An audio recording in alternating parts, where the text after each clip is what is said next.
So I am just thrilled that for this breakfast this year, we have a new sponsor and a new member of Encompass, and that is Arcadian Infracom. And I had the pleasure last night to sit next to the CEO, Dan Davis, and talk to him about what it is that they've been doing. They're building fiber throughout the United States. They're highly focused on tribal areas, which was fantastic to hear. So I just want you all to know that there are so many opportunities in our industry, and it can seem like, I've been doing the one thing, should I be doing something else? And when you come to the Encompass show, I think you have the opportunity to hear about all the different aspects of the industry. And Encompass does encompass many different types of business models in our industry, and there really is an opportunity to meet people and talk to them about what it is that they're doing in their business and the opportunities that you have to meet, your own passion, but also do the things that I think our industry does so well, which is bring people together through communications and technology so that we can have a really strong economy. Now, at your table, there are beautiful flowers, right? Aren't those gorgeous? So Josie arranged to have all of those flowers done. But then also at your table, there are these little mints. Take a look. I want everybody to grab a mint. So Josie put these together. They're mints for success. And I think for each one of us, right, this show is about building up your business, but it's also about building up yourself. And today you're gonna hear a really great panel to talk about the basic steps each of us need to take. And we all need to keep doing it, right? I'm almost 30 years into my career, and we all need to take these basic steps to continue on our journey. So I'm just thrilled to invite Dan Davis, the CEO of Arcadian Infracom, to come up so that he can introduce our panelists. Now, we do have one panelist who's running a little late, so don't throw off. We're gonna get this thing going. So, Dan.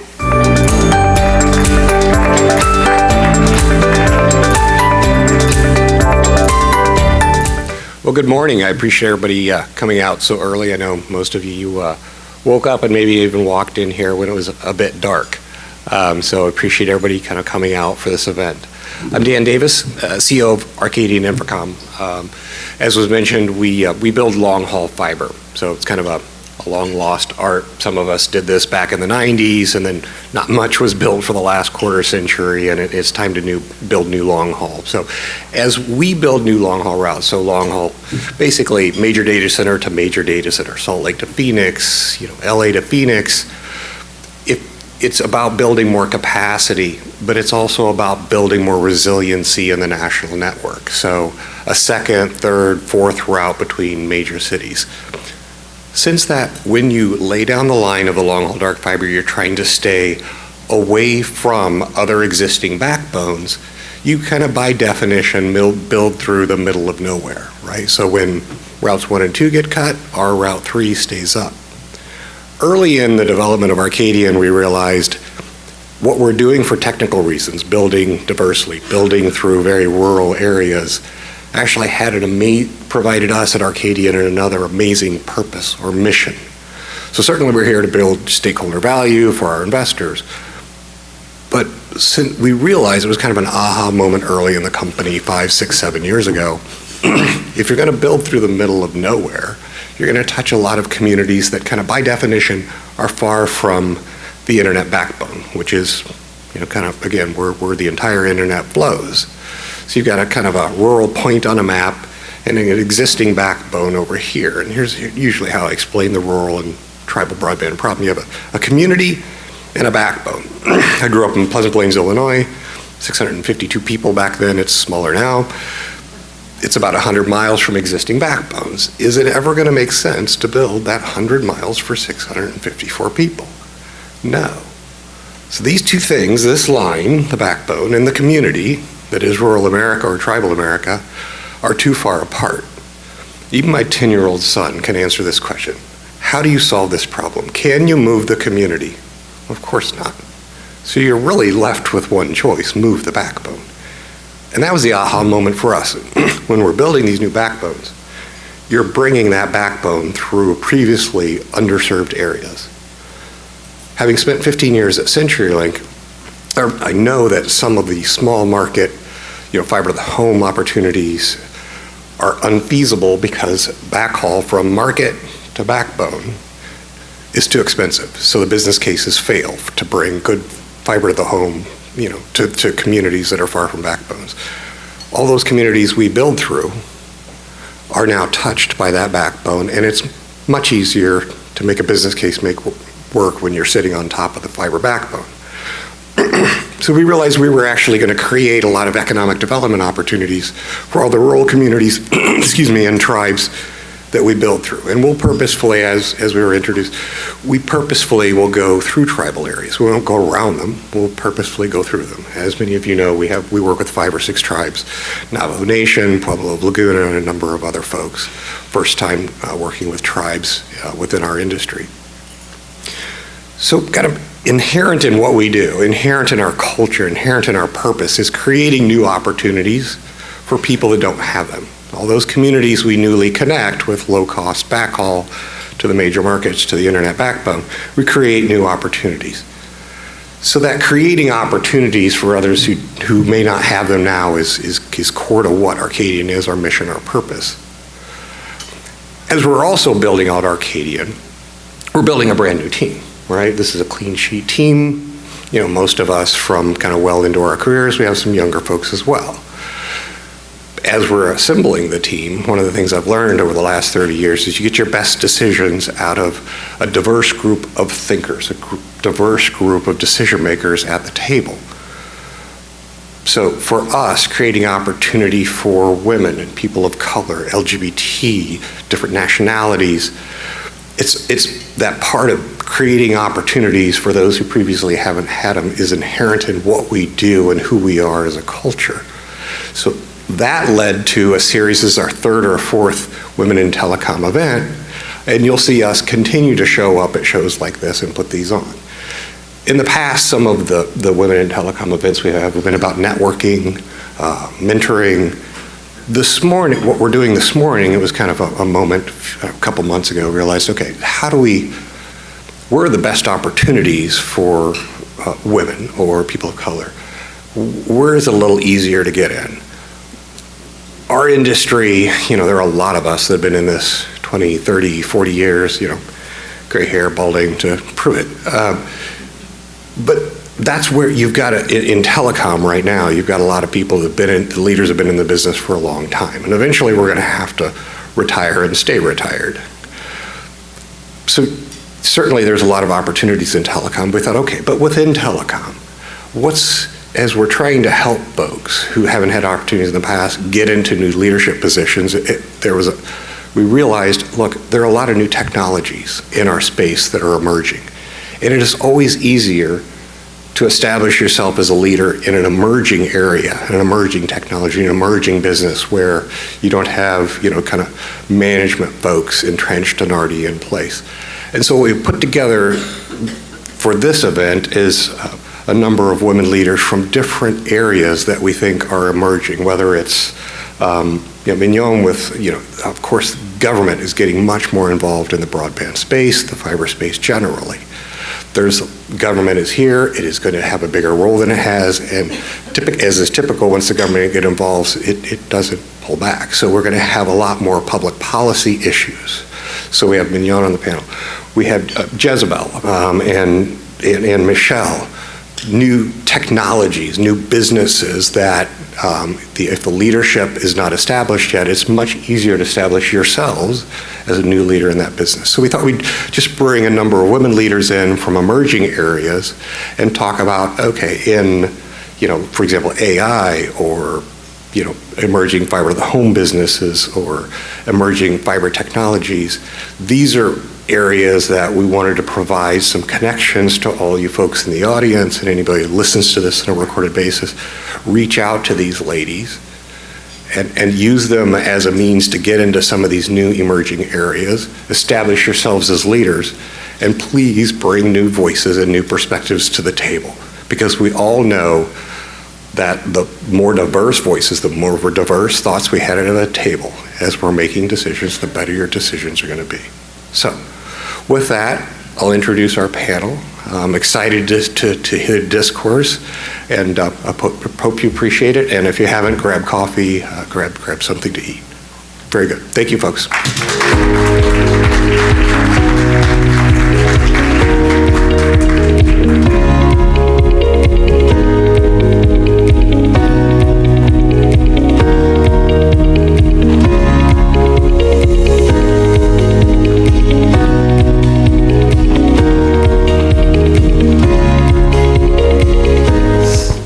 Well, good morning. Hello, ladies. Good morning. Good morning. Really want to give a big thanks to everyone who is attending this morning, and thanks to Dan for promoting and supporting women in the industry. Is so important, I think, these days to have these types of conversations and discussions. And I think as I spoke to all of you individually and then together, we agreed that this could be a 3 or 4 hour conversation quite easily. But we're really going to try to focus and hone in the conversation for the next 40 minutes or so, and have 3 words kind of rise to the top and kind of frame out our conversation. What's possible? I just want the audience to kind of think about that. What's possible? And it's challenging, no doubt, but you need to have resilience.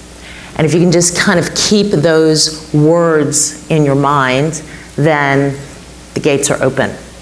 I think that we can say women are breaking barriers in new and emerging technology spaces.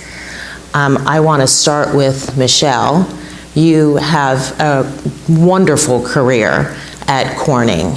And if you think about what women are doing in kind of a new space, you're really at the front of that. But let's go back to the beginning. What was your spark to be where you are today? Like, what sparked it, though? Yeah, so got to go all the way back to high school. I'm trying to think about what it is that I want to do. You know, I was good in science and math, but really not very, like the word engineer to me was the person driving the train, you know. So my dad worked at AT&T, and AT&T was expanding their diversity of thought, and he brought home a pamphlet on women in engineering, and it had all different types of engineering, a whole wide spectrum. And so I flipped through it, and I'm a decision maker, so I'm looking, optics, that's it, I'm going for optics. So I started exploring schools.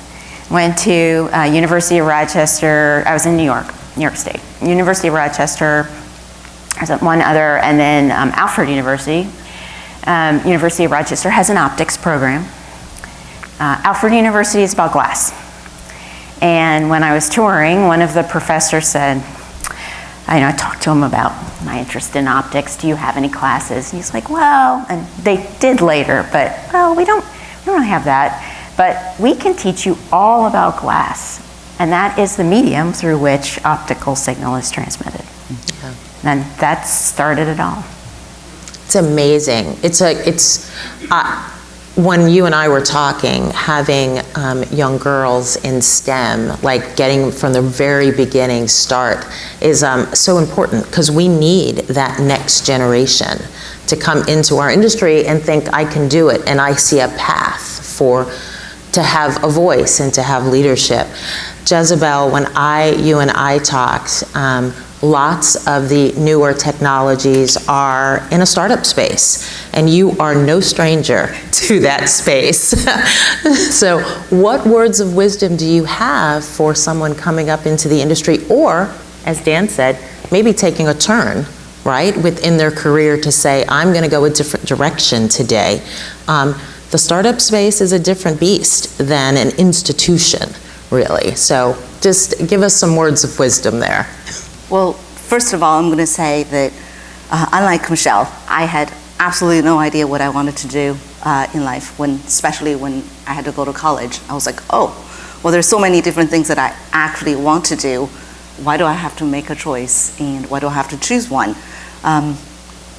But I also had the same thing in my career, and I wasn't always in the commercial role, right? I've done operations, engineering, marketing, and then when somebody told me, hey, you seem to be really good at business development, why don't you get into that? I was like, I thought that I was being insulted. I was like, what, am I not good at what I'm doing? And why are you telling me to go do something else? Or, even recommending me to go do something else? But, my word of wisdom is don't be afraid to try new things. And if you want to do something, make sure that you put everything you've got into it, and just make sure you learn everything there is to know about it. And nothing's impossible. And I think Denise said, what's possible? Anything's possible if you put your heart to it. So when you and I spoke, I'm going to ask you to tell your example. You and I spoke and you gave me such a great moving example of the fly. So I'm going to ask you to tell the audience your fly analogy, because it just speaks to that. Absolutely. So, I was actually reading a book, and it described a scene, and that I very much related to. So obviously Denise as well, and I'm going to tell it to you. All of us have stood by a window and watched a fly trying to get their way out of the window by continuously hitting the glass.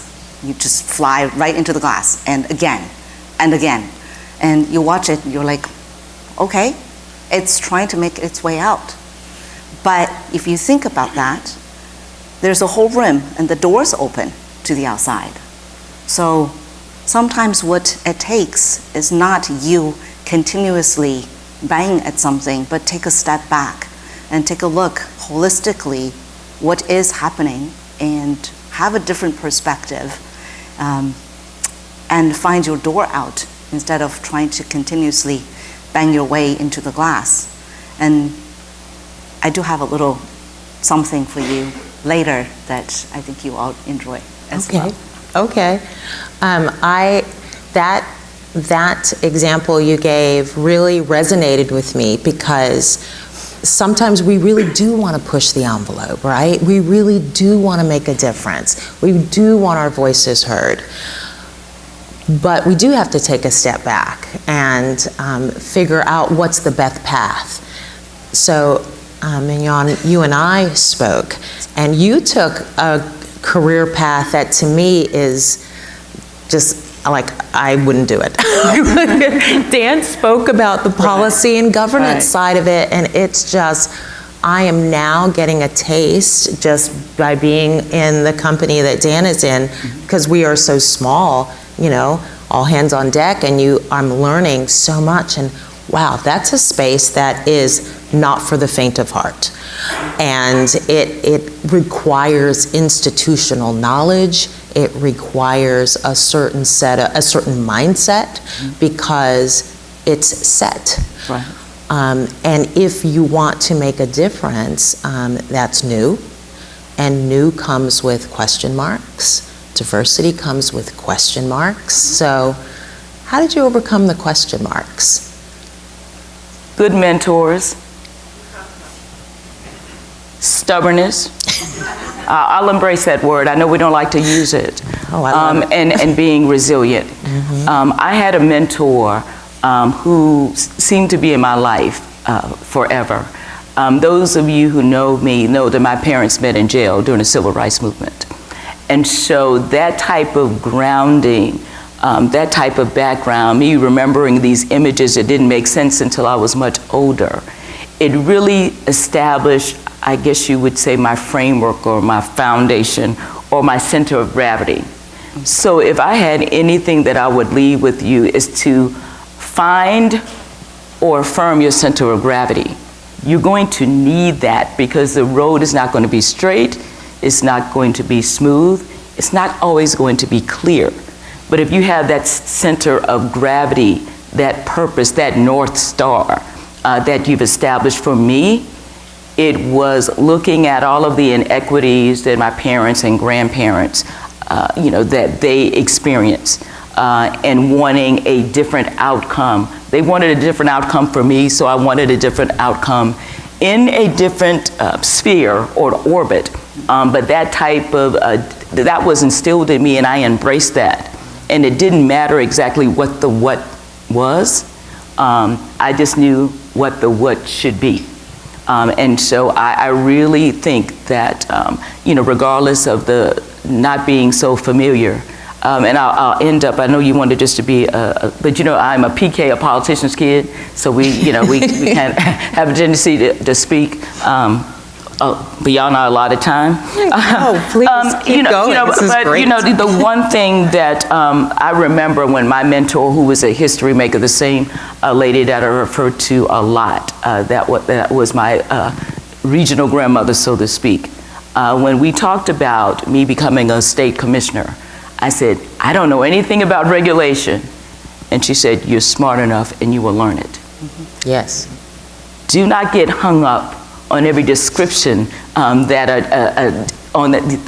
with something that you are thinking about applying for. If you're 60+% of the way there, go for it. Your counterparts, a few sitting in this room, they'll apply if they're 10%. Maybe 10%. I mean, that's true. We all know it's true. And so, again, know what you have the capacity to do. Know what you can learn. But most to me, know what your passion is and how you can apply it. You can do the rest. You can learn the rest. You can be the rest. But you have to have that center of gravity that will be there, that will help you with your resilience and help you, weather those storms and help you go over those bumpy roads. If you have the rest of that, the rest of it will be easy. Trust me. Not pain-free, no, but easy. Oh, that's wonderful. I think it speaks to know yourself, know what you want, go for it. But it also spoke to something that Dan said earlier about building your own brand, right? You need to build your brand. What do you want to be known for? What do you want to be known as? What difference do you want to make? Right. And for me, it was, this sounds a little morbid, but this is what, Angie could tell you, that when I first got to the FCC, I had meetings. I didn't take the meetings with the big guys. I took meetings with the smaller grassroots organizations. And one of the things that I asked them and asked staff was, again, here's the weird part. If you were me, what would you want on your FCC tombstone? I asked it just like that. And the tombstone to me was not a morbid, ending. It is what your legacy, what your affirmation, what your headline is going to be. And if you start with that, what do you want the headline to read? Yeah. You go ahead and backfill and build that foundation to affirm that thesis. Yeah. That is great. Jezzibell, your brand, since I've known you, is associated with revenue recognition. And you drive newer organizations to meet their revenue goals. Now that's a sandbox I know well. And it's not an easy path. You are on the hook every month, every quarter, every year. And it can be stressful. And it comes with a lot of challenges. But speaking to the brand and the path that you chose, what are some of the challenges you experienced along the way? Well, so I so relate to what Mignon had just said. It doesn't matter what you choose to do, you have to be passionate about it. And every day you get up, you make a decision on what you're going to do, how you're going to impact that day for yourself and for all of those that's around you. And when it comes to revenue recognition, it's not just go ask for money, right? Everybody thinks selling is about asking for money, but that isn't the case. The point of selling, of getting the revenue through the door, is to actually convey the value that you have to somebody else and find the right fit. So it's really about repeating the message, making sure you have the right message, and repeating that message 1,000 times, 10,000 times. It's about being that fly, trying to fly through that window, trying to get outside, but doing it over and over again, but doing it different. And something that I would say is be persistent, but be selectively persistent. Because you don't have to do it the same way. If you're not succeeding and you have to believe that you're going to be successful, find a different way to do it.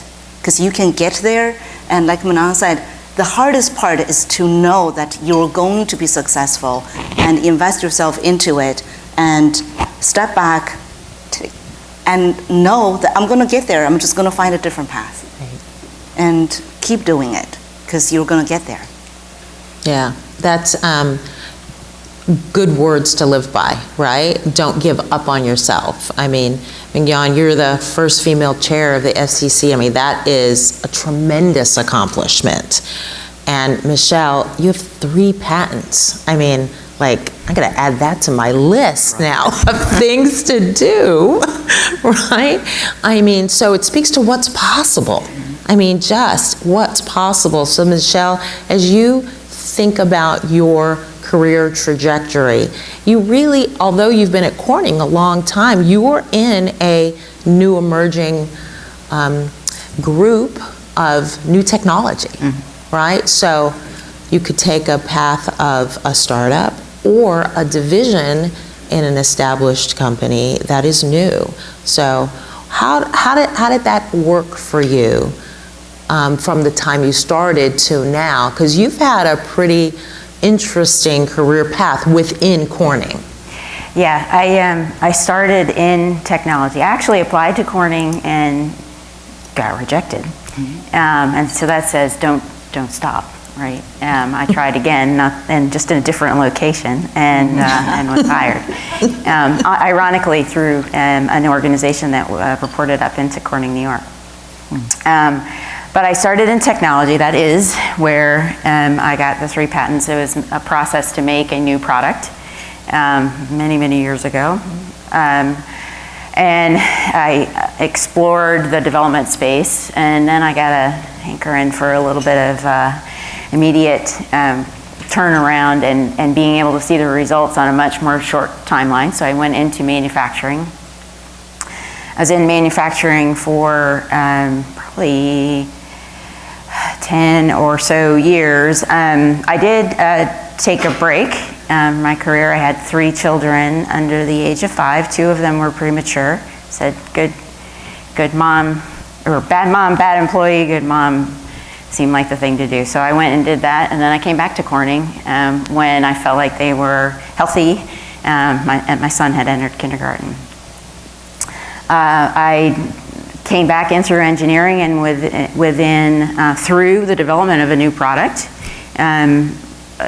got exposure back into the development arena, and then transferred back into development.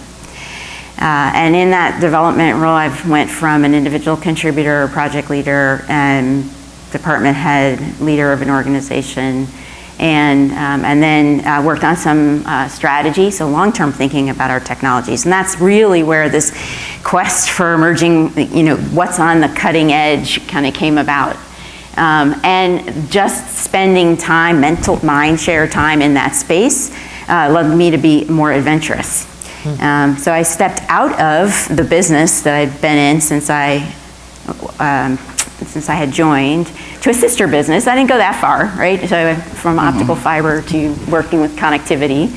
But it was a tremendous eye-opener for the breadth of products and application spaces with which the fiber is used. So really super helpful there. When I came back to optical fiber and cable within Corning, that wasn't in manufacturing or tech. So I have 26 or 27 years of working in manufacturing and technology positions, and there was a product line management opportunity. It happened to be one that was responsible for bringing in a new product, so it was a really good fit. And I got to learn about that part of the business, which I, quite frankly, would not have thought it was possible to do that. I would have thought that with that many years of experience, branching off into a completely different function was sort of out of the realm of possibility, and it wasn't. I didn't stay there long, though, because after about 16 months, the company decided they needed a new leader for the fiber technology organization, and that's every facet of product development, process development, and we develop our own equipment to make fiber, and my team does that. So, in terms of possibilities within Corning, that's my path. Yeah. Your career to me embodies what's possible. Like, you didn't start out knowing, right? You knew what you wanted to, the piece that you wanted, you didn't know where you would go, right, in it. You said the word adventuresome, adventurous, and I love that word because when we talk about emerging technologies, you really have to have that mindset, right? Yeah. What's the next adventure? Or, to use your words, what's my legacy going to be, right, within the adventure? You did some pretty interesting things when you were at the FCC, and even now. Talk to the audience a little bit about your mindset, like how you chose what to go after, right? What was your spark, or what did you think of? Like, I'm gonna definitely go for that. I think people often come from a place, when asked a question like that, we pretend that we chose it. I'm going to affirm that it chose me. It chose me. And so when I decided to embark on, certain paths, looking at the unjust and unreasonable rates that those who are incarcerated, the rates that they pay, or the families pay to get in touch, when more applicable to this group, or some members of this group, when you talk about being, locked in terms of your technology, you bought the spectrum. Now you can't use it because a regulatory body kind of, locked you in, and, pushing for interoperability in a 700 megahertz space. Okay, that's the last geeky thing I'll say to them. But when you talk about this, both of those are, that there were either regulatory or other market forces that really prevented unmet, needs to be met, opportunities to be gained. So that's why I go back to, my beginnings. I'm applying it differently, but the fundamentals are the same. If you see something that should not be, what can you do within your sphere of influence, to change that? That's the legacy builder. That's the differentiation in terms of you. So whatever that thing is in you that makes you unique and different, how do you apply that to your chosen path, or the path that chose you? More applicable, I think, to this example, and to, honestly, most of our, most of where we find ourselves, or how we find ourselves. We can't explain, we talked about this. I think most of us accidentally, we came here, it was not predestined. Right. I wasn't hatched to become a regulator. I mean, that's just not how it was, but there were people in my, spheres that said you can do it. I'm going a little outside the lines, but one of the things that I remember in South Carolina, we're a little different. We have a strong legislative branch, and the House and Senate, they choose judges, and commissioners. So I'm going up and down. I'm in Charleston, going to Columbia. It's almost like a beauty contest for them to get to know you. And I decided to do something a little different. I said, I'll go to these representatives' districts. So I go up to the upstate. I won't mention the person or the place, but it wasn't organic for me. I'm a coastal girl. This wasn't the coast. And I go into this person who's totally different from me, party affiliation and everything. And that person said to me, why would you want that old man's job? And I paused. I'm a little, lot younger, way less wise. And I said, I don't consider this, an old man's job. This is a job that attempts to be that, regulator, that balancer between, those consumers and the companies, that we regulate. I didn't look at it that way. I want to serve. Now I'm sounding more eloquent now. I can't really 100% say to you I rejected his premise, but this is often where we find ourselves in these. There have been established norms. History is not always on our side in terms of the reflection of this room. But both sides, those who are at the companies, at these the HR divisions, and those of us need to challenge, what is, because the times are not stagnant. The opportunities are vast and boundless, and the challenges are many. Yes. And it will take, honestly, more of a mix, as Dan said, the talents that are in this room and beyond to be able to tackle and solve these problems. So yes, I said yes to the old man job, and like to say that I brought a fresher look and hopefully, a stance and an approach that met the times or met the opportunities that were before me. Yeah, it's really good. The industry needs that, right? Our industry needs it on all fronts, whether it be the policy side or the engineering side or sales and marketing. We need more women taking roles to have the industry more balanced, right? To have it more well-rounded. I know you and me and my husband had a lively debate. Very lively. On what our industry would look like in 40 years. Right. It was such an interesting, and you two were going at it, and I loved it. I mean, in the most respectful way. Yeah. Going at it, what the industry is going to look like, right? Will there be a difference? Will there be a change? You said there's a sticky floor we got to get through, right? It's not about breaking the glass ceiling. There's a little bit of a sticky floor. We can't make assumptions. Right. That, I saw one figure a few years ago that said when you talk about women in the industry, or multiple industries, it would take 70 years for us to be at parity. Even that sobering, not so positive, footnote is not a guarantee without both the sender and the receiver, the seller and the buyer, coming together and saying, we have to do this, approach this differently. And so none of this is, you're not going to, if those of you who are old like me, remember Bewitched, you can't just move your nose and think that is going to change what is. It's going to be a give and take and a recognition that the unicorns that we are special and have a lot to contribute. And that you who are not used to unicorns, you also need to make adjustments. Adjustments cannot come from one side. It cannot be me 100% of the time. I am going to burn out.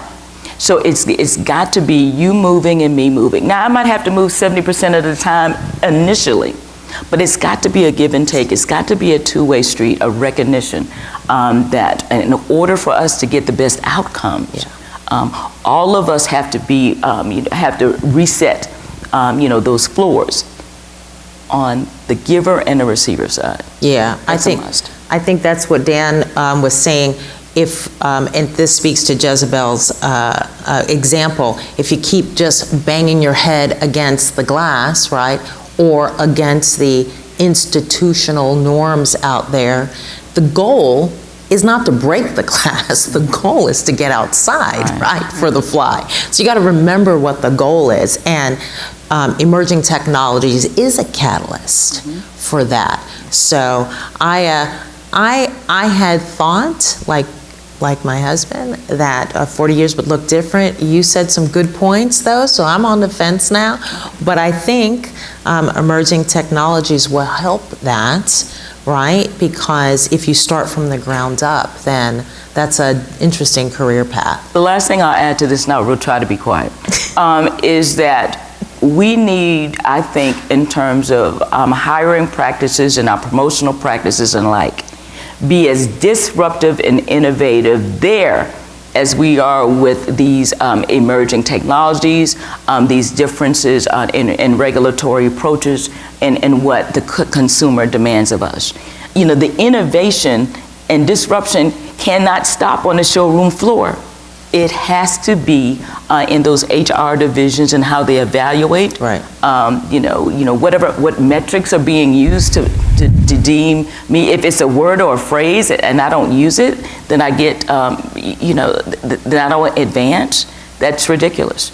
And so disruption, I will say to anyone who's in hiring authority, look at what you're using, whatever AI, whatever model you're using. If you're getting the same types of persons from the same universities, from the same geographic region, something is wrong with your input. And you have to acknowledge that something is wrong with your evaluation matrix, and that needs to be disruptive. Yeah. You and I talked about that. It's a really interesting perspective. I do want to leave a little time for the audience to ask some questions, but before we go to that, I'd like to ask each of the panelists, and Michelle, we'll start with you, just some high-level words of advice or wisdom on the topic for the group. Yeah, so I'm gonna cheat and give two.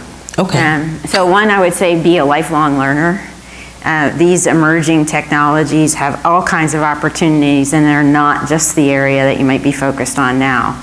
You could be thinking about product adaptation in order to enhance the ability to create AI and transmit AI. You could be thinking about and exploring, expanding your abilities in software space. You could think about how you would use that AI and the generative AI that's coming on the forefront of the industry in order to make your internal processes better, either yield improvements, product improvements, gathering knowledge and understanding it. But that lifelong learner is a real key. The other is being adaptable. Adaptable to those external signals that tell you that you need to be learning something new, but also adaptable to what those signals might be telling you in your business model, and how you're executing work and how you're growing yourself. It's great. You and I were talking, I read a research paper recently. It was a research paper of 1.3 million research papers regarding AI and that input, and only 13% of those were written or had women input in them.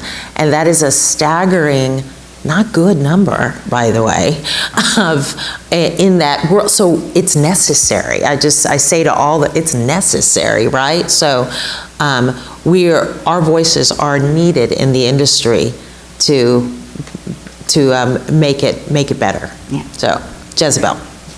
Well, for me, I think the most important is to know that we don't win by ourselves.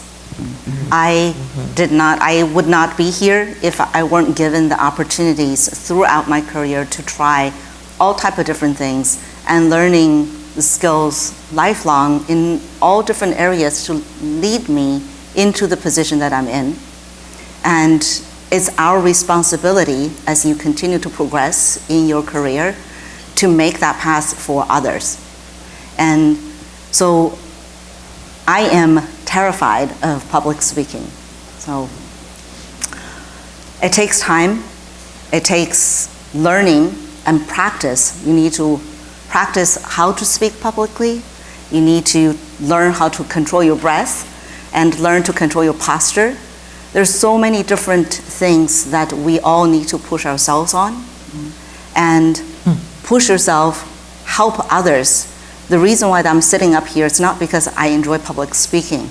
It's because I believe that if I sat up here, that shows that you can one day also sit up here and also lead organizations and lead the world. So, and I just want to give you a little joke for the day for you to start something. So I have an 11-year-old son, and he said, before I left, he said, Mom, I want to tell you a joke. I was like, okay. Usually his joke's pretty bad. So I'm like, all right, go for it. He said, okay, what does YES spell? I was like, okay, yes. And he said, that's right. So what does YES spell? I'm like, yes? And he said, no, Mom, eyes. I was like, oh, right. So think about that. It's about perspective. And open your eyes and say yes to the opportunities that's ahead of you. Yeah, it's funny you're talking about the career, like it's our responsibility, right? Mentorship and networking. I started my career at a little startup at the time called Sprint. That's how old I am. And my mentor was the vice president over the New York, New Jersey area. And it's still to this day because I saw what was possible, right? I was able to envision myself in a certain spot in life, and I had a goal. So it is on us, right, to do that. Mignon, you're next. Well, I guess I will add much of the same. That if indeed women right now are but 1/3 of the technology workforce, if we still face, some of the legacy challenges, within the workforce, running away from them and acting like they're not factors to advancement is not forward thinking. I've got we can go down and I can tell you what I would have said, but it is not a reflection of what our potential is. It is not good for the bottom line of the organization. And it is not good when it comes to leveling the playing field with the wage gaps and other advancements gaps that we have.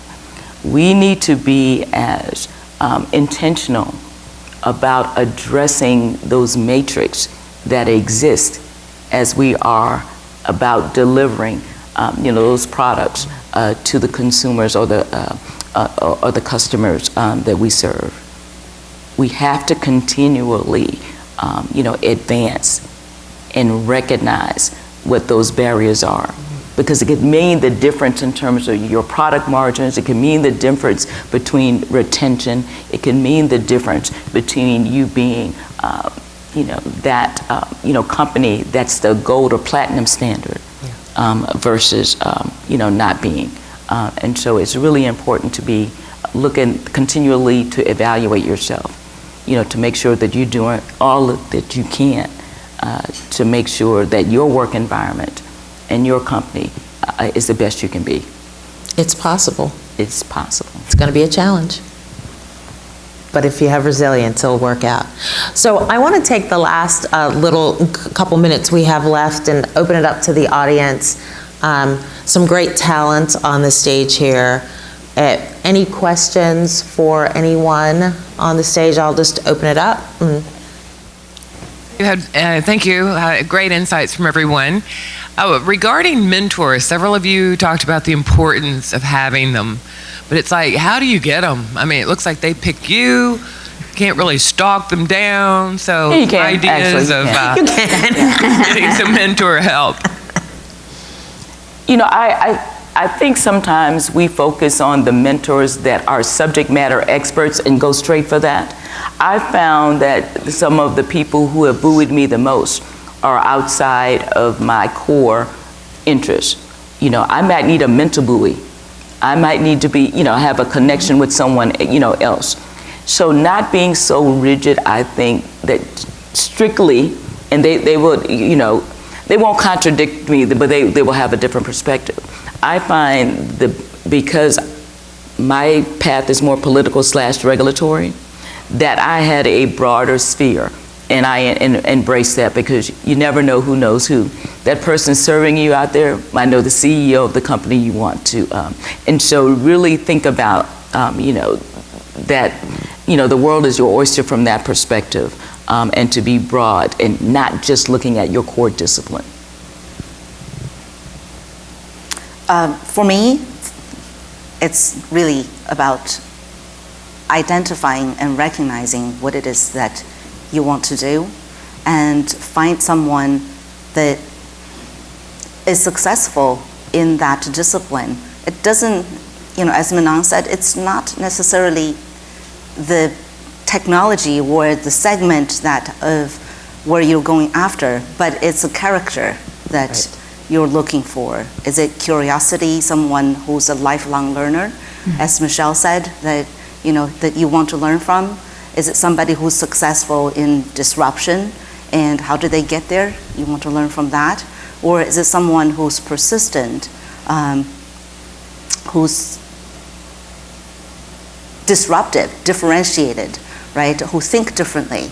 And there's so many different things that you can use a mentor for, but having a mentor means somebody who thinks differently than you, and who's been through and gone through and is willing to share their time with you.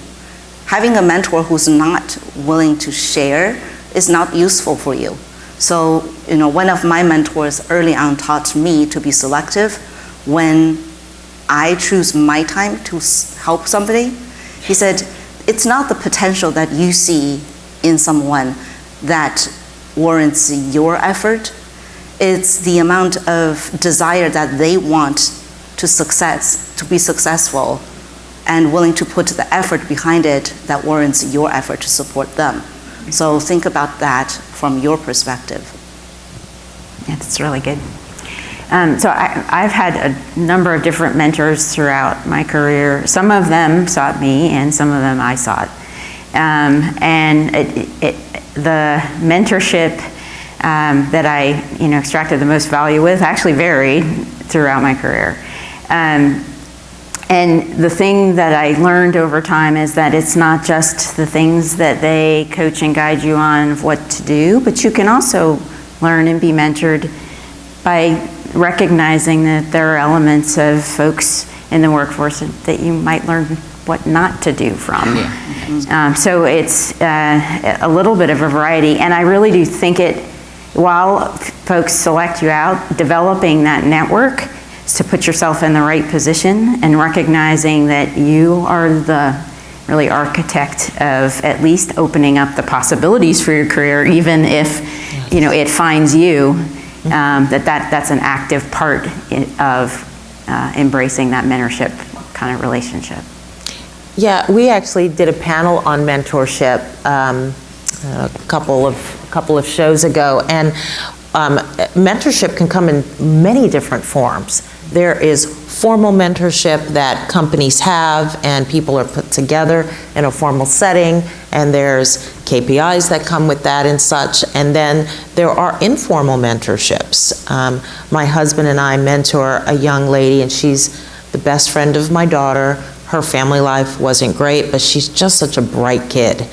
And she comes to, her field is geology. I know nothing about that.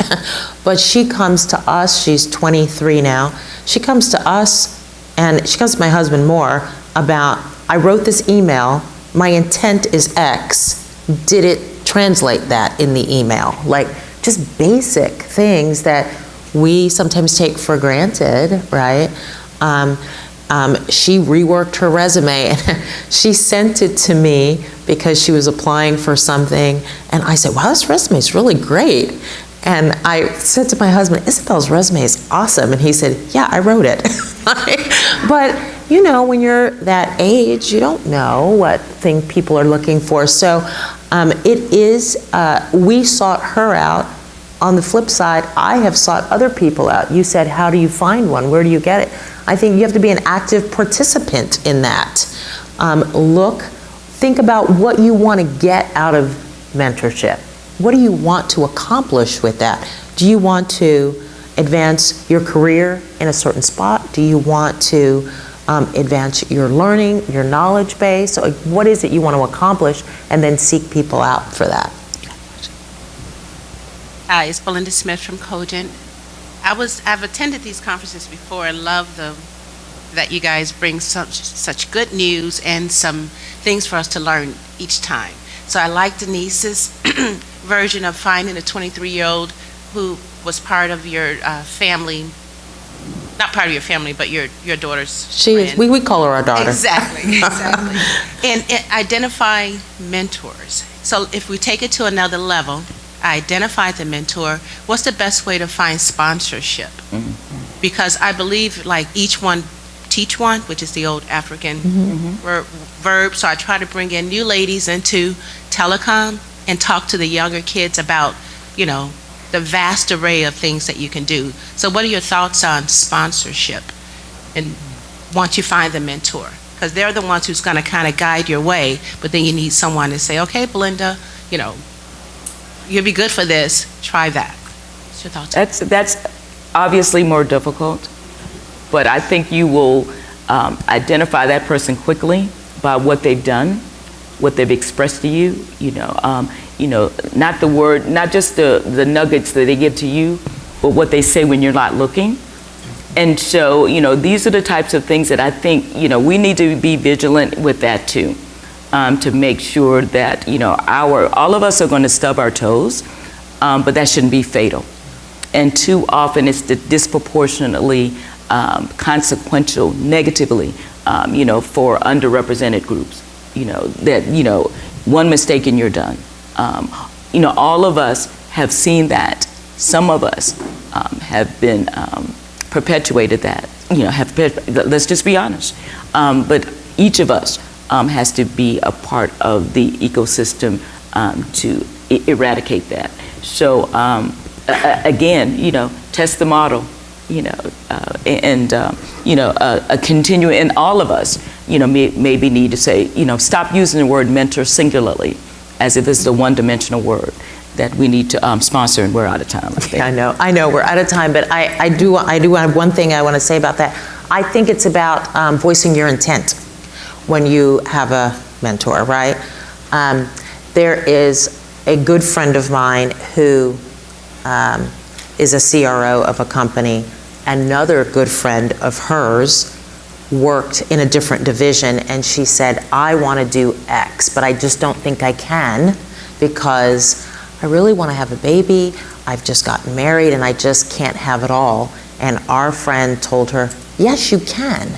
You can have it all, but you need to tell people what you want to do. So voice that. Where do you want to go? What do you want to do? And she said, and I'll help you. We know people in the industry. We've got our ear to the ground. We know when something is coming available. We know when you're talented, you can do it. And now this other lady is the head of fiber optic networks, network capacity at Oracle. I mean, she voiced it and then pulled in her network to say, here's what I want to do. And now so I think giving a voice to what you want is super important because it's both sides of the fence, right? Yeah. Oh, so, okay. Oh, okay, so now we're done. Thank you. So now I was like waiting, all zeros. Thanks so much for everybody coming. This was wonderful. Really appreciate it.